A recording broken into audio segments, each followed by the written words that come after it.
Assalamualaikum. Welcome to my YouTube channel. This is me Dr. Abira Ali and I am a gynecologist.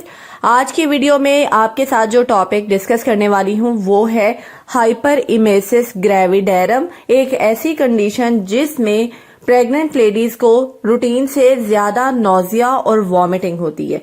आपने बहुत सारी खवातीन को ऐसे सुना होगा कि उनको मॉर्निंग सिकनेस होती है प्रेग्नेंट होने के बाद, और ये प्रेगनेंसी की एक बहुत कॉमन कंप्लेंट है। पर्टिकुलरली अर्ली प्रेगनेंसी में तकरीबन 80% खवातीन को ये नोजिया और वॉमिटिंग के प्रॉब्लम्स हो रहे होते हैं। लेकिन हाइपरएमेसिस ग्रेविडेरम नोजिया और वॉमिटिंग की एक सीवियर फॉर्म है जिसमें आपकी नोजिया और वॉमिटिंग बिल्कुल भी ठीक नहीं होती और सम टाइम्स तो ये सारी प्रेगनेंसी में ही प्रॉब्लम चलती रहती है, जिसकी वजह से खवातीन ना कुछ खा सकती हैं और ना कुछ पी सकती हैं, और जैसे ही वो खाती हैं कुछ तो उनको फौरन ही वॉमिटिंग हो जाती है। तो इसकी असल वजह क्या है, इसके रिस्क फैक्टर्स क्या हैं, इसको आपने मैनेज कैसे करना है और डॉक्टर से आपने कब कंसल्ट करना है, इसी सब के बारे में आज की वीडियो में आपको मैं गाइड करूंगी। वीडियो कंप्लीट देखिएगा और अगर आप मेरे चैनल पर नए हैं तो चैनल को लाजमी सब्सक्राइब कीजिएगा और बेल आइकन को लाजमी प्रेस कीजिएगा ताकि ऐसी इंफॉर्मेटिव वीडियोस का नोटिफिकेशन आपको आसानी से मिलता रहे।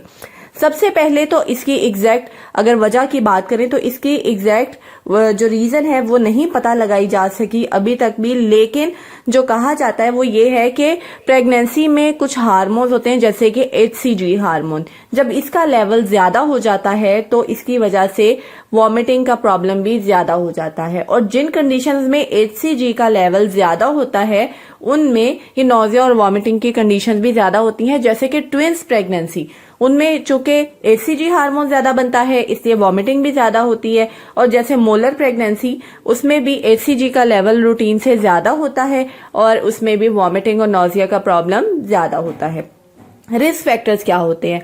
अगर आपकी एज 30 ईयर से कम है तो आपका ये रिस्क फैक्टर है कि आपको हाइपरएमेसिस ग्रेविडेरम का प्रॉब्लम हो सकता है। अगर आपकी फैमिली हिस्ट्री है, आपकी सिस्टर को भी प्रेगनेंसी में वॉमिटिंग नोजिया बहुत ज्यादा होता था तो आपको भी हो सकता है। अगर आपकी फर्स्ट प्रेगनेंसी है तो उसमें भी नोजिया और वॉमिटिंग का प्रॉब्लम ज्यादा हो सकता है। अगर आपके ट्विंस या ट्रिपलेट्स हैं तो भी आपको नोजिया और वॉमिटिंग का प्रॉब्लम ज्यादा होगा। अगर आपको अपनी पिछली प्रेगनेंसी में नोजिया और वॉमिटिंग का मसला था तो इस प्रेगनेंसी में भी आपको नोजिया और वॉमिटिंग ज्यादा होने का चांस है। तो इसके साइंस एंड सिम्टम्स क्या हैं, कैसे आपको पता चलेगा कि आपको हाइपरएमेसिस ग्रेविडेरम है? तो आपने ये साइंस एंड सिम्टम्स अपने अंदर फाइंड करने हैं। अगर आपको एक दिन में 3 बार से ज्यादा वॉमिटिंग होती है तो ये हाइपरएमेसिस ग्रेविडेरम की वजह से हो जाता है। और सीवियर नोजिया सारा दिन अगर रहता है, अगर आपको लग रहा है कि आपका वेट गेन होने की बजाय प्रेगनेंसी में वेट लूज हो रहा है, आपको बहुत ज्यादा थकावट रहती है, या आप कुछ भी नहीं खा पी सकती, और अगर कुछ भी आप इवन के पानी भी पीती हैं तो भी आपको वॉमिटिंग या नोजिया फील होने लगता है, तो भी आपको हाइपरएमेसिस ग्रेविडेरम का मसला हो जाता है। और अगर आपको ये लाइट हेडेडनेस हर वक्त फील होती है, चक्कर आते हैं, डिहाइड्रेशन फील होती है, यूरिन का कलर डार्क आता है, तो भी आपको ये हाइपरएमेसिस ग्रेविडेरम का मसला हो सकता है डिहाइड्रेशन की वजह से। इसको मैनेज कैसे कर सकते हैं आप?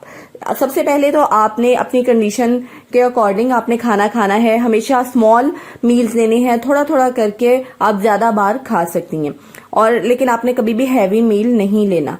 और आपने जो राइस है, इस तरह की चीजें वो कम से कम खानी है, और आपने जो खुशबू वाली चीजें हैं उनसे दूर रहना है। परफ्यूम से और जिस भी स्मेल से आपको नोजिया होता है उससे आपने दूर रहना है, यानी ट्रिगर से आपने दूर रहना है। और इसके अलावा आपने खुद को हाइड्रेटेड रखना है। आप फ्रेश जूसेस का इस्तेमाल कर सकती हैं, शेक्स पी सकती हैं अगर आपको कुछ भी खाने पीने में मसला होता है।